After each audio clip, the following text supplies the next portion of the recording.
Olá, eu sou Lívia Leão e esse é o Li no Livro.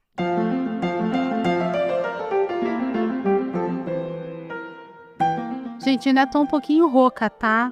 Da semana passada que eu tava muito doente. Na verdade, acho que eu fiquei uns 10 dias muito doente, então, por causa disso, minha garganta ainda não está das melhores. Então, eu vou ter mais pausas do que o normal nesse episódio, porque eu vou precisar beber água, descansar a garganta para continuar a gravar. É por isso que eu não consegui gravar semana passada.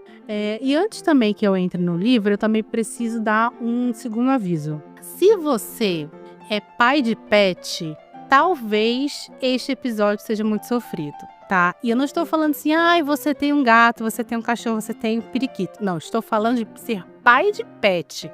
Aquela pessoa que, se pudesse, deixaria sua herança e tudo aquilo que construiu em nome de seus pets. Eu sou esse tipo de pessoa, tá? E este livro foi de um sofrimento absurdo para mim. O nome do livro é Caninos Brancos, de Jack London, do original White Fang, lançado em 1906. O Jack London, esse nome não é o nome real dele. O nome real dele é John Griffith Chaney, nascido nos Estados Unidos em 1876 e falecido em 1916. Foi autor, foi jornalista, foi ativista social. A paternidade do Jack London, ela é meio polêmica, porque alguns dizem que ele era filho de um astrólogo chamado William Chaney, que, por sinal, ele ganha o sobrenome do pai. Outros falam que ele era de pai desconhecido, porque a mãe e o pai moraram muito tempo juntos. A mãe se chamava Flora Wellman, era uma espiritualista. Eles moraram muito tempo juntos, mas eles moraram nessas comunidades que, sei lá, joga tarô, aplica reiki, toma ayahuasca, tá ligado? Isso assim, virada do século. Então, era uma coisa, um amor livre ali, uma coisa que a gente hoje em dia não julga, mas na época era muito julgado. E aí, por causa disso, o cara lá, o astrólogo William Chaney, jurava de pé junto que o Jack London não era filho dele. E ele descobre isso de uma maneira muito escrota, mandando uma carta para esse astrólogo e o astrólogo devolvendo a carta, destruindo a mãe dele e falando que ele não tinha como ser filho dele. Enfim, o nome London vai vir do segundo marido da mãe, né? Dessa vez ela casou de papel passado, chamado John London, que era um veterano da Guerra de Secessão norte-americana. Mas quem realmente vai criar o Jack London não é a mãe, não é o padrasto, nem o astrólogo. Quem vai criar o Jack London vai ser a vizinha da mãe dele, que é uma ex-escrava e líder comunitária chamada Virginia Prentice. Esta mulher, ela deu à luz a uma criança natimorta na mesma época que a mãe do Jack London deu à luz a ele. Elas eram vizinhas. Aí, como a mãe do Jack London estava ali numa situação, né, mental complicada, ela tentou se matar grávida, se deu um tiro grávida, por causa da rejeição lá do astrólogo. Fica então a cargo da Virginia criar essa criança a priori por 8 meses. Mas na verdade ela vai criar essa criança até os seus 15, 16 anos. Mesmo que depois que a mãe se case, ela more do lado deles, realmente quem cuida e quem é mãe, não tem muito para onde correr, a mãe do Jack London é a Virginia Prentice. E isso é tão real que é a Virginia que vai emprestar $300 pro Jack London, aos 15 anos de idade, comprar um barquinho. E com esse barco, ele vira o que era chamado na época de pirata de ostra, que eram homens que caçavam ostras de maneira ilegal nos Estados Unidos. Depois de um tempo, esse barco, que já não era dos melhores, vai ficar, tipo, beyond repair, né? Vai ser impossível de consertar. E aí, é a mesma época que ele está lendo Moby Dick, por volta de 1893. Aliás, vamos ter Moby Dick. Botei as mãos o ano passado numa edição belíssima, e aí eu quero muito ler. E aí ele vai e tá lendo Moby Dick, e ele fala assim, é isso que eu quero pra minha vida, eu quero ser marinheiro. E ele resolve entrar ali, se inscrever para um barco, embarcar, e vai viajar pelo mundo, a ponto de chegar até na costa do Japão e voltar. E aí ele vai viver grandes aventuras da vida dele. Ele vai, como eu falei, para a costa do Japão, depois ele volta para os Estados Unidos. Nos Estados Unidos não tem emprego, ele vai trabalhar em fábrica. Aí ele vai virar clandestino em trem, então ele vai rodar os Estados Unidos sendo clandestino em trem. E assim, vai viver a vida, sei lá, que Deus deu. Até que um determinado momento ele para e fala assim: "Não, eu quero estudar". E ele resolve estudar muito. Entra para um ginásio, estuda pra cacete e consegue entrar numa universidade, pra você ver como o cara era muito inteligente. E é aí que ele começa então a escrever para o jornal acadêmico todas essas incríveis, né, experiências que ele teve muito novo pelo mundo. Infelizmente, ele não consegue se formar por falta de dinheiro, né. E aí ele resolve, em 1897, pegar o cunhado dele e ir para uma região no Canadá que estava tendo uma corrida de ouro. Falava que encontravam pepitas de ouro enormes e tal, então ele vai atrás de fazer fortuna. E é aí que então ele começa a escrever os seus livros e seus romances baseados em toda esse tipo essas experiências que ele viveu. Essa experiência do Canadá, para mim, eu acho que foi a pior das que eu li dele, porque ele vai se ferrar muito bonito, ele vai pegar escorbuto, ele vai ter um problema na gengiva, que ele vai perder 4 dentes por causa do escorbuto. Ele vivia assim, a pão e água, subnutrido, machucou o quadril, ficou mancando pro resto da vida. Mano, era um negócio assim, subhumano, subhumano, assim. Mas assim, tudo isso serve como lastro para as histórias que ele vai escrever. E assim, é a primeira vez que eu leio alguma coisa dele e eu realmente fiquei muito impactada com, primeiro, a prosa que ele escreve é belíssima, belíssima, e segundo, todos os sentimentos que ele consegue despertar com essa prosa dele. Em 1903, ele vai escrever uma história chamada O Chamado Selvagem, do original The Call of the Wild, que conta a história de um cão São Bernardo, afastado do dono, que vai da Califórnia para lá no Canadá, exatamente na região que o Jack London trabalhou, e acaba entrando para uma matilha de lobos. Essa história é muito famosa, virou filme, tal, tal, tal, tal, tal. E ela vai dar origem a uma continuação em 1906 chamada Caninos Brancos, onde o cão São Bernardo, que se chama Bucky, é ancestral do Caninos Brancos, que é esse lobo cinzento que a gente tem no livro. E que livro! Que livro! Não, gente, assim, esse livro... Mas assim, você vai do céu ao inferno com ele, porque ele vai contar a história desse wolf dog que eles chamam, né, que é o lobo ou o cão que tem origens híbridas, né.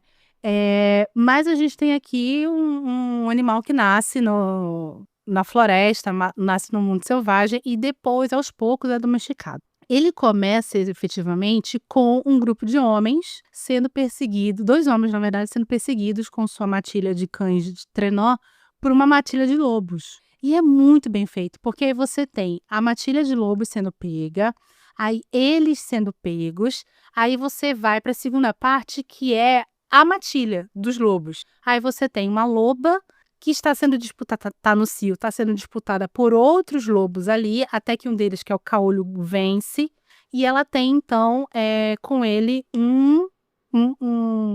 uma ninhada de bebezinhos lobos. E dessa ninhada, quem sobrevive é esse lobinho cinzento que que vai ganhar o nome de Caninos Brancos. Até que esta mãe loba e esse bebezinho são capturados por indígenas. E aí quando o bebezinho ganha o nome de Caninos Brancos. E aí que você começa realmente a entender, a ter como ele como principal protagonista da história. A coisa que eu mais amei nesse livro, embora tenha sofrido horrores lendo ele, gente, sério, teve um momento que o André estava fazendo almoço, que eu levantei, fui lá na cozinha e eu estava assim com a cara lavada de lágrimas. E o André: "Meu Deus, o que aconteceu?" Eu falei: "Aconteceu tal coisa com Caninos Brancos". E aí ele: "Oh, meu Deus". Aí lá me deu o Maju e eu agarrei o Maju e fiquei chorando no pelo do Maju, o Maju sem entender absolutamente nada o que estava acontecendo.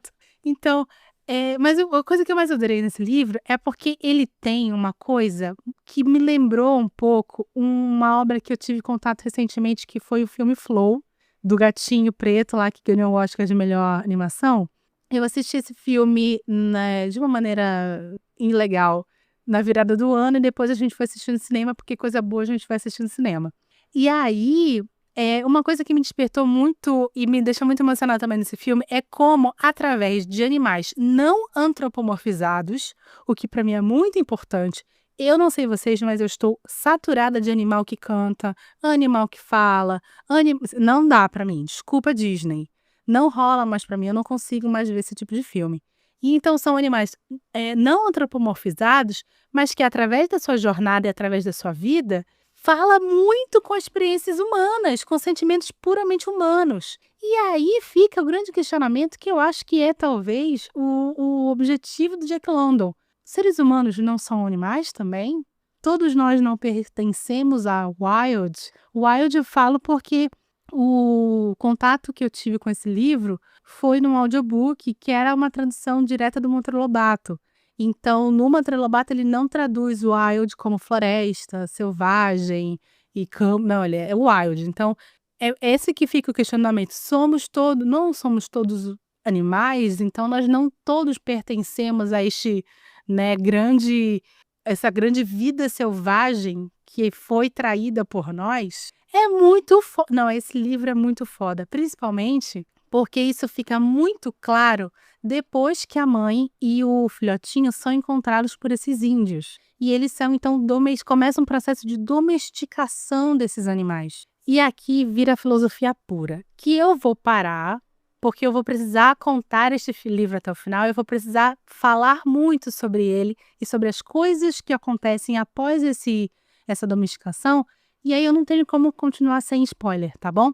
Então, se você não quer ouvir spoiler, muito obrigada, compartilhe esse episódio, estamos de volta todas as segundas-feiras, porém, se você quiser, é só esperar o nosso reclame terminar.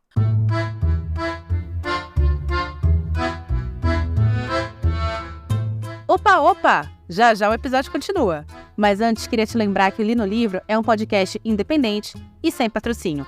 Então, preciso da sua ajuda. Clica no botão de compartilhar e compartilhe esse episódio com seus amigos e nas suas redes sociais. Me ajuda muito. Obrigada! Uma das coisas muito tristes desse livro, né, especificamente sobre essa domesticação, é que o lobinho, ele é um grande pária, né? Ele não faz parte de uma matilha de lobos, porque sua mãe, por sinal, também foi domesticada, e depois que ela é domesticada, ela é dada para outros indígenas, como troca mesmo, como escambo de mercadoria. Ele não tem uma matilha de lobos, ele ao mesmo tempo também é rejeitado pelos animais da tribo, pelos cachorros que não são híbridos, são só cachorros mesmo. Então é tirado da infância, da vida desse lobinho, o desenvolvimento de uma personalidade baseada, entre outras coisas, em experiências tranquilas, em experiências boas, experiências que fazem parte do crescimento. E aqui a gente tem o primeiro contato com uma crença de dois filósofos, que é o Jacques Rousseau e o Levi Vygotsky, acho que é o nome dele, que eles falam que o meio, ele modifica o homem. E aqui nós temos o homem como sendo, na verdade, o lobinho, o caninos brancos, ou seja, o homem, na verdade, é representado pelo lobo. E aqui nós temos, então, um lobo que está sendo extirpado da sua capacidade de desenvolver uma personalidade, que naquele animal que não vai ter personalidade. Qualquer pessoa que já teve um bicho, independente de ser de raça ou não, sabe que animais têm personalidade. Personalidades mais simplórias, mas tem, né? E ele é extirpado de ter uma personalidade tranquila, doce, meiga, feliz, porque ele desde muito cedo aprende, imprinted, né, com experiências extremamente danosas. Vou dar um exemplo aqui. Quando a gente pegou o Juju, ele é engraçado isso, porque o Manju, ele é um Pomerânia, que é uma versão menor de uma raça chamada Spitz alemão, que é uma raça que eles chamam que, embora seja muito fofinha, muito lindinha, caríssima, é uma raça primitiva. Ou seja, ele teve poucas modificações conforme as décadas foram passando e a sua criação foi crescendo.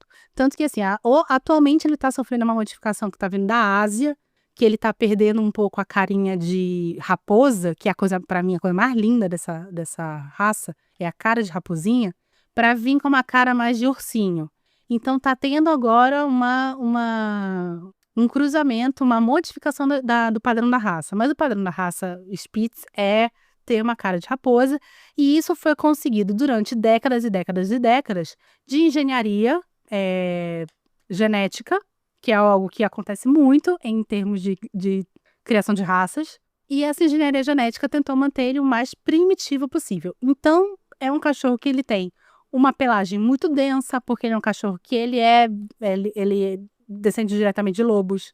Ele é um cachorro muito vocal, ou seja, ele late muito, ele rosna muito, porque vem também dessa descendência de lobos. Ele é um cachorro que tem um temperamento altamente teimoso, ele é um cachorro aborrecido, ele é um cachorro irritável, tanto que falam que não é para você pegar um Pomerânia se você tem uma criança, porque vai rolar pancadaria entre os dois. Porque é um cachorro ele é um cachorro primitivo, ele é muito territorial e tal.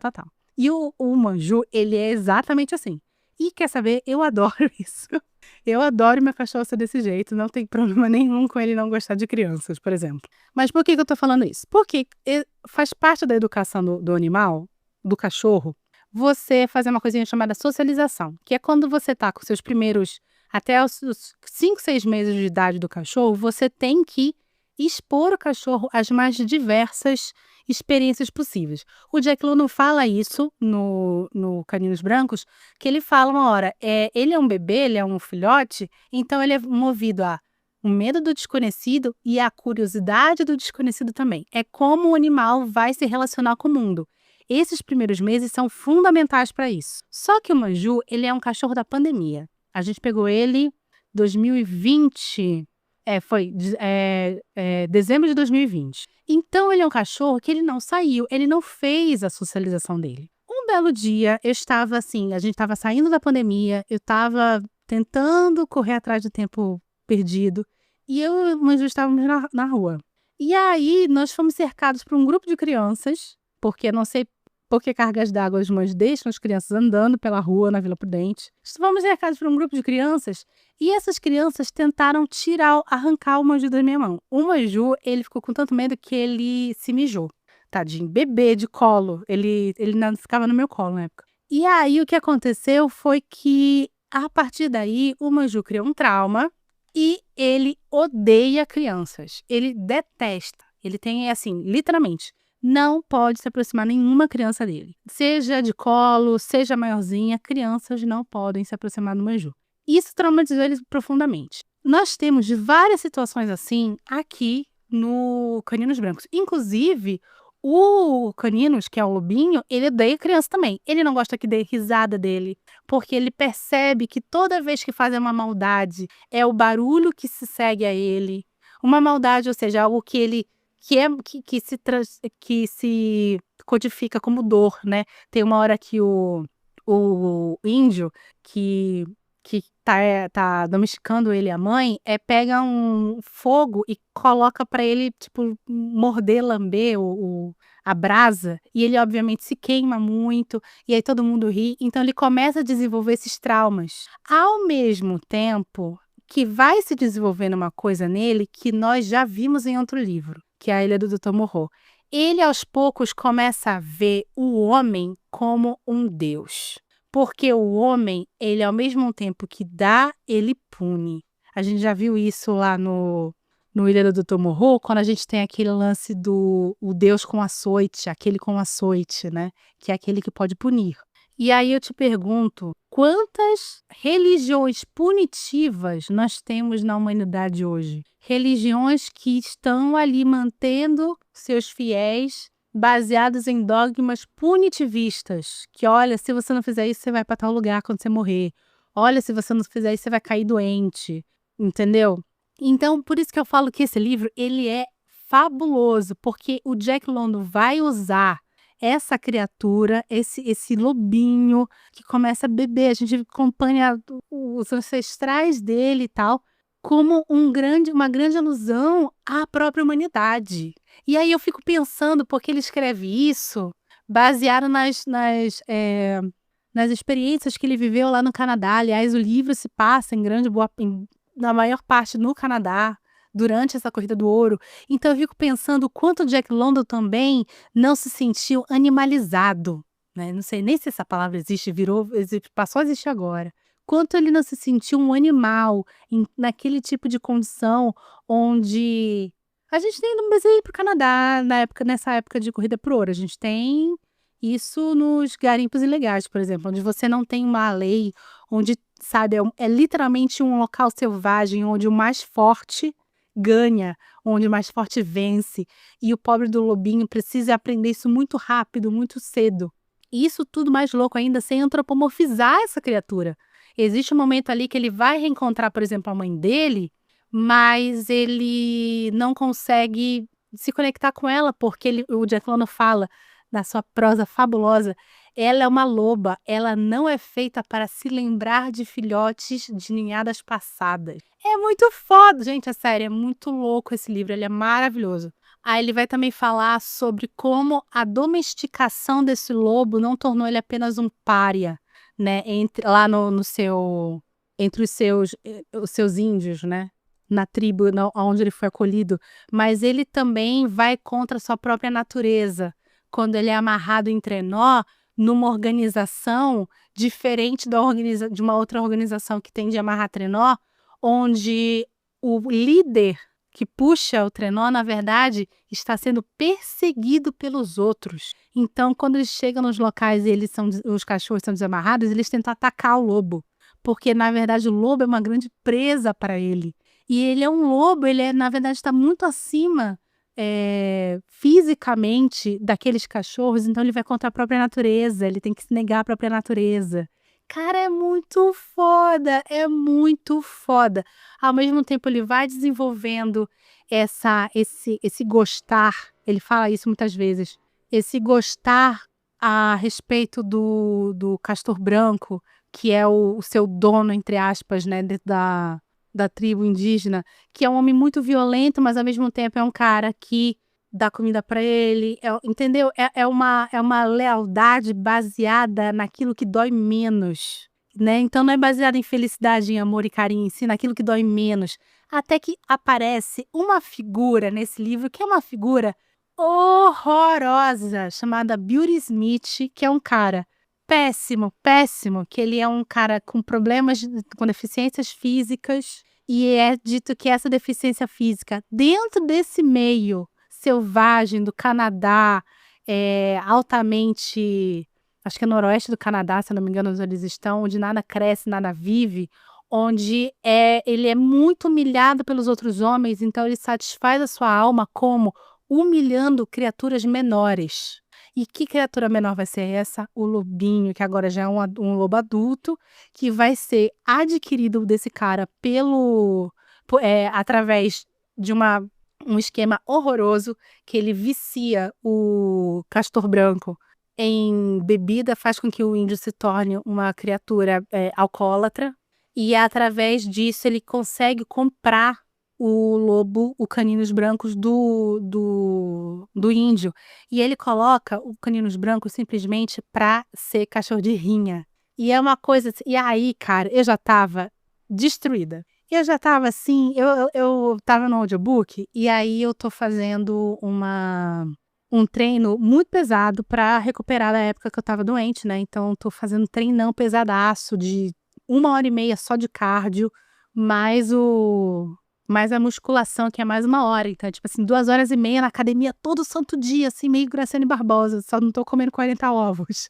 E ali eu lá no transporte, quase morrendo, eu já não sabia se eu morria da falta de ar, do cardio, ou se eu tava morrendo da minha alma tá sendo diminuída, estralhaçada pelas coisas que esse cachorro tava passando. Ele é levado para tudo quanto é canto para ser cachorro de rinha, e ele vai ganhando fama, porque ele vai ganhando de todo mundo, né?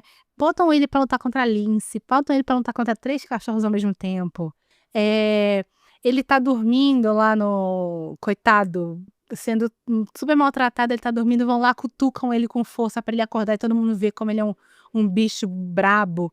E é isso que eu falei para vocês, sobre como o meio, né, vai definindo o homem. E o homem, neste caso, é o protagonista da história, que é um lobo. Como ele só conheceu, vindo do homem, que é o Deus dele, ele só conheceu maldade, só conheceu violência. Então ele vai se tornar uma criatura assim, uma criatura receosa, violenta, agressiva, né? Que é isso que alimentaram a alma dele a vida inteira.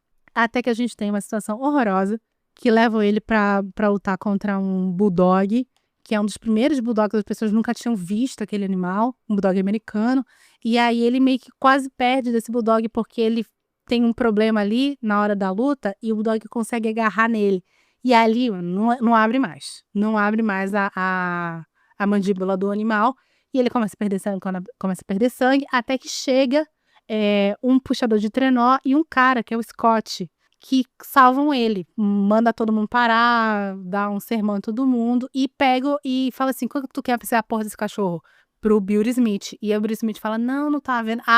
Pois começa a bater no Bill Smith até o Bill Smith vender por $150 pra ele o Caninos Brancos. E aí a gente vai ter a última parte do livro, que é a reabilitação, não a reabilitação de corpo, mas a reabilitação de alma desse animal.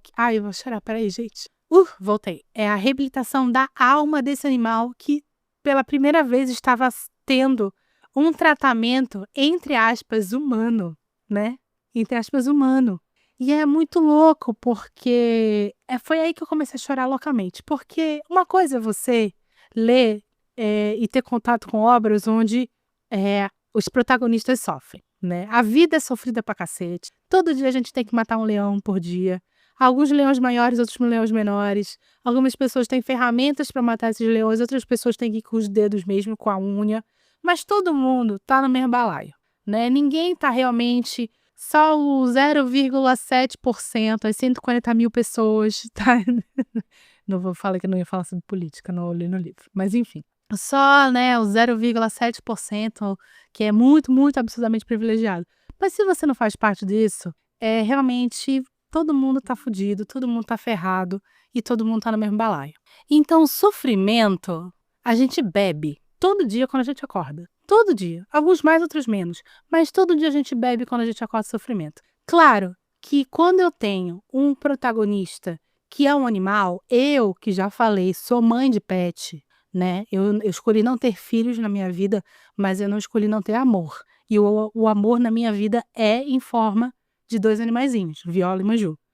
Eu fico sensível, óbvio, eu fico sensível. Porque eles são criaturas muito frágeis, eles são criaturas de uma docilidade, de uma amiguice, de um amor, assim, que você olha e fala assim, como é possível alguém olhar para essas 2 criaturas e querer fazer mal para elas, né? Mas eu só sabia que eu ia ter que enfrentar isso quando eu estava lendo esse livro. Quando a gente chega na parte que o Scott pega o Caninos e começa a dar aquilo que o Caninos nunca teve, que foi paciência, compreensão e amor, mano do céu. Aqui foi quando eu comecei a chorar. Mas eu chorava. Cara, como eu chorei nesse livro. No momento em que ele pega esse cachorro e ele resolve não matar esse cachorro, porque fala assim, olha, é melhor tu matar, porque esse cachorro não tem volta, ele não é reabilitável. Ele sempre vai querer te morder. E você vai acompanhando, ele fala, não, vamos tentando.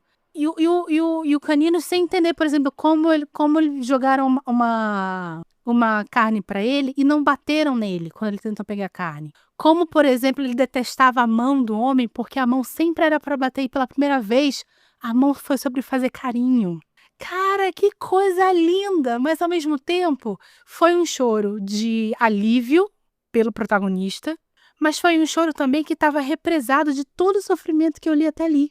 Cara, eu chorei para um caralho. Não, sério, gente, vocês não têm ideia como eu chorei. E aí esse cara, ele vai super reabilitar esse cachorro, esse cachorro vai se tornar um animal muito carinhoso, mas ainda assim um animal com muitas cicatrizes emocionais. Por exemplo, ele não sabe não rosnar, mas aos poucos o rosnado dele vai tendo tons diferentes, porque o tom do rosnado não é mais para ameaçar. O tom do rosnado é para falar que ele gosta de, por exemplo, receber carinho. Aí esse cara vai se ausentar alguns dias ali do acampamento, o Caninos vai quase morrer, porque ele não vai conseguir nem comer longe do seu dono. E é quando ele começa a entender que existe uma diferença entre o gostar e o amor, que é o que ele fala, o amor, ele tem raízes mais fortes do que o gostar, né? E é muito louco como o amor, que na verdade é essa ternura, essa compaixão, essa humanidade, olha como esse livro é muito foda, vai enraizando amor no coração tão machucado desse animal. Aí, quando ele tem que se ausentar pela segunda vez, ele fala assim, não vou ter que levar, até o Caninos consegue fugir, não era pra ele levar, o Caninos consegue fugir, tal, tal. Fala assim, é isso, vou ter que levar. E aí ele vai pra Califórnia, que é onde a família dele mora. E aí você tem a última parte, que seria o Caninos agora encontrando um outro mundo. Um mundo não só mais quente em termos de temperatura, mas quente em termos de emoções e amor. Ele tem outros animais ali, ele tem outros cachorros, tem uma cadelinha que é uma sheepdog, que é, pra quem não sabe, sheepdog é a raça da Priscila da TV Colosso, que não gosta dele a princípio, mas eles terminam tendo filhotinhos no final. E aí, mas ao mesmo tempo as pessoas são pessoas muito desconfiadas com ele, porque ele é um lobo cinzento, né? Ah, mas ele tem lá um híbrido, mas ele fisicamente é um lobo cinzento. É um lobo que foi tratado de uma maneira muito ruim e era um lobo de rinha, então ele é um animal enorme, muito perigoso, né? Que, brincando pode machucar, então as pessoas têm medo dele. Até que ocorre, o pai do Scott, ele é um juiz, e tem a situação de um ex-preso que foi condenado pelo pai do Scott, que foge. E aqui o Jack London dá uma lapada na nossa cara, porque o Jack London vai contar a história, muito brevemente, desse preso, que ele era um homem que, desde criança, nunca recebeu amor, desde criança nunca recebeu justiça. Ele é deliberadamente, ele é, enfim, acusado e condenado injustamente. Ele é condenado pelo pai do Scott, mas o pai do Scott não sabia que as provas tinham sido feitas, tinham sido forjadas. E aí ele sai, e é muito louco, porque ele fala, o Jack London explica, ele não sabia que o juiz não estava envolvido no esquema, e o juiz não sabia que ele fazia parte do esquema. Mas é atrás do juiz que ele vai.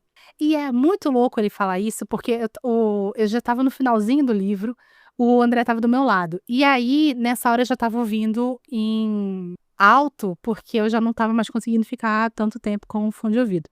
E o André ouvindo isso, ele parou e falou assim, ué, mas ele tá falando sobre um cachorro? Eu falei, não, tá falando sobre um ser humano. E é aqui que o Jack London fala assim, ué, mas não era tu que tinha compaixão para um animal que sofreu horrores há 20 páginas atrás? Agora eu tô te mostrando um outro animal, mas um animal humano, e tu não vai ter compaixão por ele? Tua compaixão é só pelo bicho de 4 patas? É aqui que Jack London bota pra matar. Bota pra matar. É impressionante o que ele faz com esse livro. E acaba que ele vai atrás do juiz, quem tá no meio do caminho, quem percebe tudo, que vai ter uma maldade na casa, é o Caninos Brancos. Eles entram numa grande luta. Ele consegue matar o cara, mas ele fica muito, muito machucado. Ele leva 3 tiros, uma costela dele é quebrada e entra no pulmão. E só que é muito louco, porque aí a galera fica desesperada da casa, porque eles têm noção que aquele animal arriscou a própria vida para salvá-los, né? E aí chama médico, chama veterinário, enfim, faz o que faz, ele consegue sobreviver. E termina uma cena linda, que eu também chorei horrores. Linda, linda, linda dele no campo, no sol, entrando no barracão que tem perto da casa, onde a cadelinha sheepdog deu a luz aninhada deles, e ele encontrando o seu filho pela primeira vez, e pela primeira vez cheirando e tendo o contato com uma linguinha macia. Quem tem cachorro e deixa o cachorro lamber. Eu, Manju, eu lambe a minha cara inteira. Pra mim é skincare isso daí. Quem tem essa linguinha molinha, demonstrando amor como uma lambida, e a primeira vez que ele sente isso. E acaba o livro. de uma maneira linda de morrer. Um livro lindo, mas olha que desgraça a tua alma para então te dar o descanso merecido. Perfeito, perfeição, 10 de 10. É isso, já quero ler os outros livros de Jack London, porque assim, se o cara consegue fazer isso, ele consegue fazer o que ele quiser. O que ele quiser no livro. É impressionante, eu fiquei realmente impressionada com essa obra. E se você é uma pessoa que assistiu Flow, tenha certeza que você vai adorar esse livro. E se você é uma pessoa que nunca assistiu Flow, assista, porque esse filme também é maravilhoso. E leia Câninos Brancos, tá certo? Eu sei que eu contei até o final, mas nunca é sobre, pelo menos esse aqui, né? Não é sobre o que acontece, e sim como acontece, tá certo? Se você gostou desse episódio, por favor, compartilhe com seus amigos. Nós estamos aqui todas as segundas-feiras, às 5 da tarde. Eu tô devendo episódio para vocês, eu vou, tá certo? Dar esse episódio. Nós temos também lá no @LiviaMulder um post que vai ao ar das quartas-feiras, contendo as referências desse episódio. Me segue lá. Eu tô devendo também para vocês, eu também vou publicar. Nós estamos nos principais agregadores, alguns pagos, outros públicos, então você consegue escutar a gente em todos os locais, tá certo? Meu nome é Lívia Leão e esse foi o Li no Livro.